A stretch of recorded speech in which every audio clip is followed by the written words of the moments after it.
Hello বন্ধুরা, welcome to my channel. আমি রনিতা।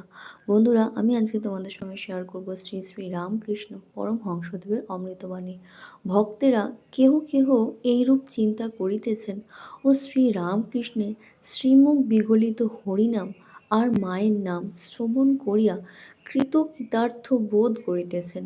নাম গুণ কীর্তনান্তে ঠাকুর প্রার্থনা করিতেছেন, যেন সাক্ষাৎ ভগবান প্রেমের দেহ ধারণ করিয়া জীবকে শিক্ষা দিতেছেন। কিরূপে প্রার্থনা করিতে হয় বলিলেন, মা, আমি তোমার শরণাগত শরণাগত তোমার শ্রী পাদপদ্মে শরণ নিলাম।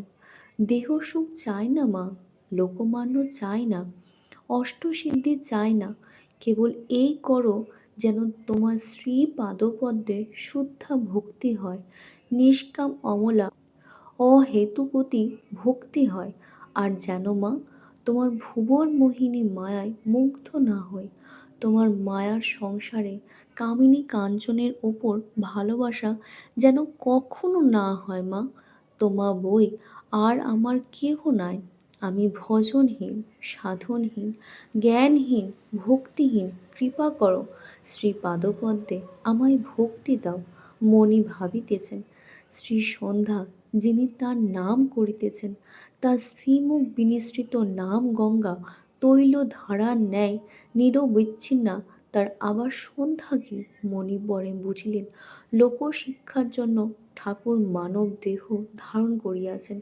হরি আপনি এসে যোগী বেশে করিলেন নাম সংকীর্তন। গিরিশ ঠাকুরকে নিমন্ত্রণ করিলেন, সেই রাত্রে যেতে হবে। শ্রীরামকৃষ্ণ বলছেন, রাত হবে না। গিরিশ বলছেন, না, যখন ইচ্ছা আপনি যাবেন। আমার আজ থিয়েটারে যেতে হবে, তাদের ঝগড়া মেটাতে হবে। গিরিশের নিমন্ত্রণ, রাতেই যেতে হবে। এখন রাত 9টা। ঠাকুর খাবেন বলে রাত্রের খাবার বলরামও প্রস্তুত করেছেন, পাছে বলরাম মনে কষ্ট পান। ঠাকুর গিরিশের বাড়ি যাইবার সময় তাই বুঝি বলিতেছেন, বলরাম, তুমিও খাবার পাঠিয়ে দিও।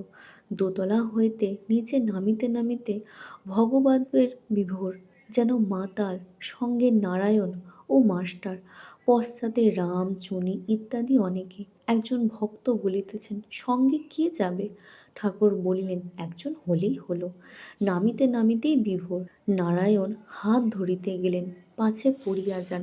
ঠাকুর বিরক্তি প্রকাশ করিলেন। কিয়ৎক্ষণ পরে নারায়ণকে সস্নেহে বলিলেন, হাত ধরলে লোকে মাতাল মনে করবে, আমি আপনি চলে যাব। বোসপাড়ার মাথা পার হচ্ছেন, কিছু দূরেই শ্রীযুক্ত গিরিশের বাড়ি। এত শীঘ্র চলিতেছেন কেন? ভক্তেরা পশ্চাতে পড়ে আর থাকছে। না জানি হৃদয়ের মধ্যে কি অদ্ভুত দেবভাব হইয়াছে। বেদে যাহাকে বাক্য মনের অতীত বলিয়াছে, তাহাকে চিন্তা করিয়া কি ঠাকুর পাগলের মতো পাদবিক্ষেপ করিতেছেন? এই মাত্র বলরামের বাড়িতে বলিলেন যে সেই পুরুষ বাক্য মনের অতীত নহে, তিনি শুদ্ধ মনের, শুদ্ধ বুদ্ধি, শুদ্ধ আত্মার গোচর। তবে বুঝি সেই পুরুষকে সাক্ষাৎকার করেছেন? এই কি দেখছেন, যো কুছ নেহি সো তুহি হ্যায়। এই যে নরেন্দ্র আসিতেছেন, নরেন্দ্র নরেন্দ্র বলিয়া পাগল, এই নরেন্দ্র সম্মুখে আসিলেন। ঠাকুর তো কথা কহিতেছেন না। লোকে বলে, এর নাম ভাব। এই রূপ কি শ্রী গৌরাঙ্গেরই হইতো? ভাব বুঝিবে। গিরিশের বাড়ি প্রবেশ করিবার গলির সম্মুখে ঠাকুর আসিয়া উপস্থিত হইলেন, সঙ্গে ভক্তগণ। এইবার নরেন্দ্রকে সম্ভাষণ করিতেছেন।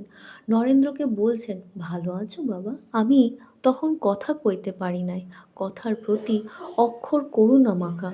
তখনও দ্বারদেশে উপস্থিত হন নাই। একবার হঠাৎ দাঁড়াইয়া পড়িলেন, নরেন্দ্রর দিকে চাহিয়া বলিতে উঠলেন, একটা কথা, এই একটি দেহি আর একটি জগৎ, জীব জগৎ। ভাবে ই সব কি দেখিতেছিলেন? তিনিই জানেন। অবাক হয়ে কি দেখিলেন, দু একটি কথা উচ্চারিত হইল, যেন দৈববাণী, অথবা যেন অনন্ত সমুদ্রের তীরে গিয়াছি ও অবাক হয়ে দাঁড়াইয়াছি, আর যেন অনন্ত তরঙ্গ মালতী অনন্ত তরঙ্গ মালতীল অনাহত শব্দের একটি দুটি ধ্বনি কর্ণকুহরে প্রবিষ্ট হইল। আজকের ভিডিওটা এই পর্যন্তই। তোমাদের আজকের ভিডিওটা কেমন লাগলো আমাকে অবশ্যই জানাবে। আর যদি তোমাদের আমার ভিডিও ভালো লেগে থাকে তাহলে অবশ্যই আমার চ্যানেল সাবস্ক্রাইব করবে, লাইক, শেয়ার আর কমেন্ট করতে ভুলবে না। আজকে এই পর্যন্তই, দেখা হচ্ছে নেক্সট ভিডিওতে।